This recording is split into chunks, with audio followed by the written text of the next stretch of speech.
In front of you, I'm Dr. Papia, Dr. David, Dr. McLean, Dr. Hadia. we are here to present to you about blood, but also testing your blood to determine your blood group. As we start, blood is a red viscous liquid, whose alkalinicity is about 7.4, which is nearby weak acid. Now, blood is mainly composed of two substances, the plasma and the cells. The cells are the white blood cells, the red blood cells, and also the platelets. Now, the plasma, 90% of it is water, but the 10% is mainly composed of those dissolved substances such as the proteins, iron, glucose, and etc.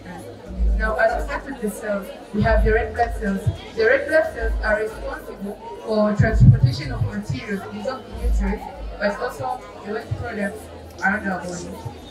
The white blood cells are responsible for immunity. Platelets are responsible for blood clotting. For example, if it happened, you was doing a work, suddenly you have cut a sore, the healing of the wound is really done by the platelets. Okay. Blood contains two dissolved substances, which are the antigens and the antibodies. The antigens are found on the surface of the red blood cells, while the antibodies are dissolved in the plasma. Below here is a chart which shows the plot which shows the blood groups, antigens, and the antibodies. The antigens are also responsible for determining your blood group. So if you're having antigen A, it means that you're having the blood group of A, but your antibodies will be B. If you're having the blood group B, your antigen will be B, but your antibodies will be A. And if you have no antigen, it doesn't mean you have no blood group. It means that your blood group will be O. And the antibodies will be possessing both the antibodies A and the antibodies B. The chart below shows that this shows that the transfusion of blood. For example, this is the blood group. The recipient, for example, this one is the blood group. This gives to this group and the receiver. Okay, blood group O gives to all, but only receives from O negative. Blood group O positive receives from A positive, AB positive, A positive, B positive, O positive, and gives to this and receives from O negative and O positive. Blood group A negative gives to this and receives to this, and so on. Thank you.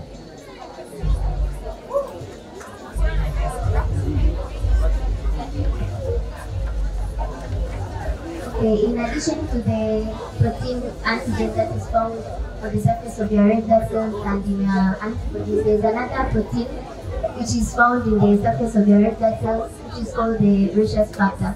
So if you have the protein rhesus factor, we group you as a rhesus positive, and if you don't have it, you are rhesus negative.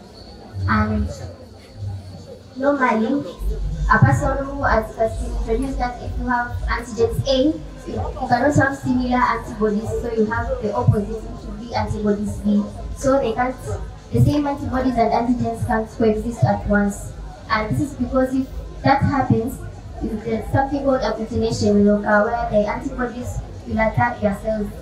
And here we have a chart which explains about the donor, recipient, first transfusion, second transfusion, third transfusion.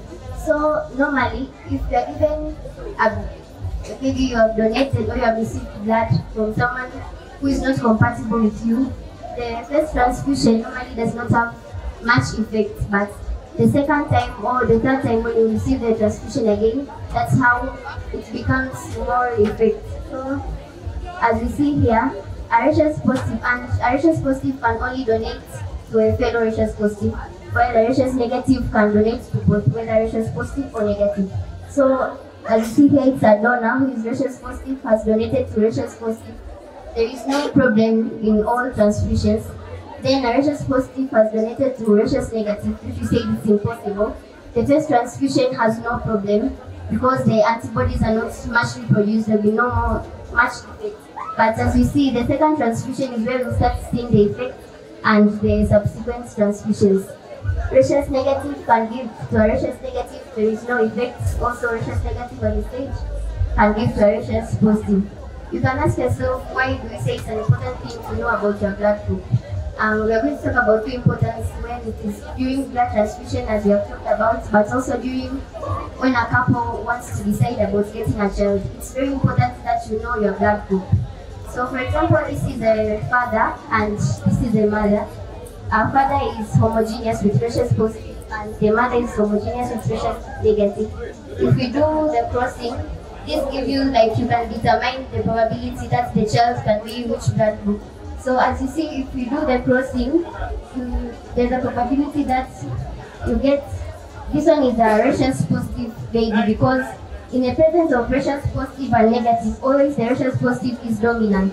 So the child can be possessing a rhesus negative, but it is recessive, it is not seen, because in the presence of rhesus positive, it is always dominant. It masks the presence of rhesus negative. So here we'll say that the child is rhesus positive, and also here the child is rhesus positive, and in this case, there is a very high chance that the child will be rhesus positive.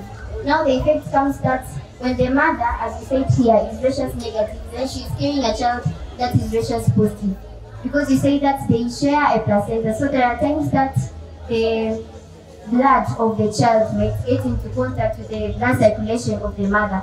So you see that if the child is rhesus positive and the mother is rhesus negative, the mother does not have that protein that we talked about.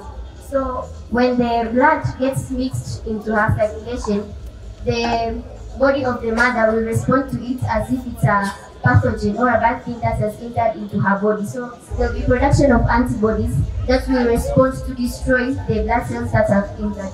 And at the same time, the blood of the child and the mother can mix. So it means also the antibodies that have been formed in the mother's blood can also go and affect the red blood cells of the child.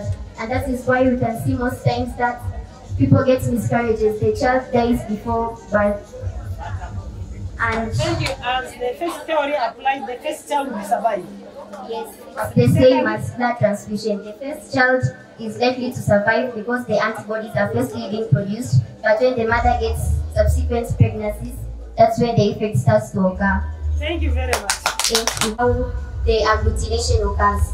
So as we think that when you are, let's say you are blood group A, if you have antibodies A also, there will be agglutination. So it will be a bad thing. So we are going to test the blood groups and we are going to use these reagents. These are antibodies and your blood will be consisting of the antigens. So if an agglutination occurs in group A, it means that you have the blood group A because the antibodies of A have reacted here. So let us do this practically. I think it will be more understandable.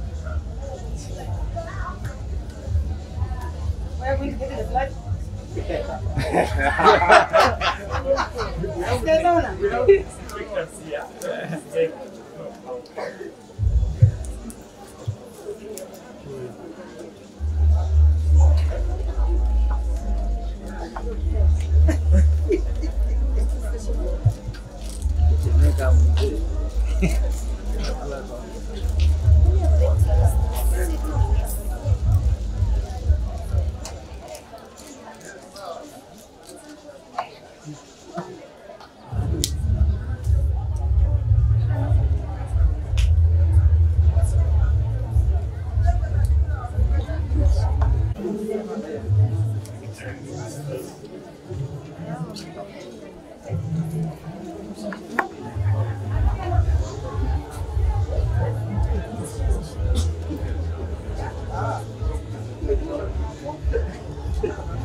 I will go.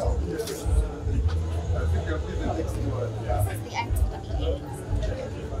This is the antibody A. And this is the antibody B, which will help us to know if you're positive or negative.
There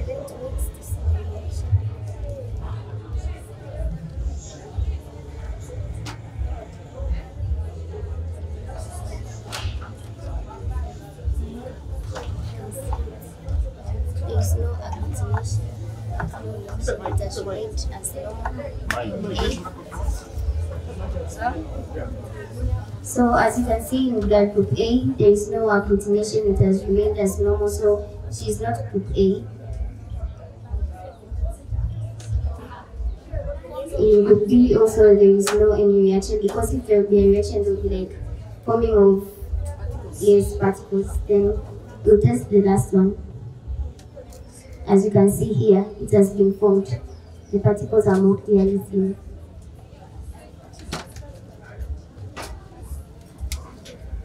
She's group. So as you can see here, only group D responded, so it means group D responded, so it means she's rhesus positive. But group A and B did not respond, so she's group O. She's group O positive. Are you sure? Thank you very much. I'll come to take it later.